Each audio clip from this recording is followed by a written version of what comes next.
Sharber. I'm an OSU graduate. I got my horticulture degree at OSU in Stillwater.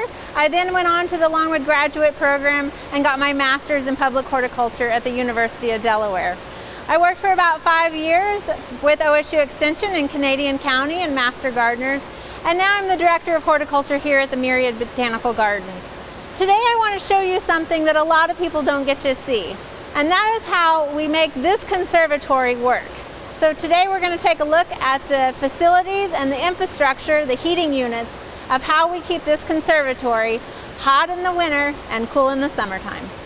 This behind me is what is underneath the crystal bridge. Underneath all the palm trees and all the beautiful tropical plants is this that makes it all work. First of all, a lot of people ask about the irrigation system. What we irrigate with is reverse osmosis water. So back there along the wall you can see the system that actually does that filtering, and then it goes to a reserve tank to hold that. The irrigation water then is available to us whenever we turn on the spigot. Over here you can also see that we have holding tanks for water. These tanks over here are for the waterfall that is on the wet side of the conservatory. In the evening we'll have receptions and weddings, and sometimes it can get loud, so we also just turn off the waterfall to save energy and things like that. So the water actually comes down and is held in these tanks in the evening. So here we're looking at one of the heating and air units. We have 20 units in all. 5 of those are only for air conditioning. 15 are both heating and air conditioning.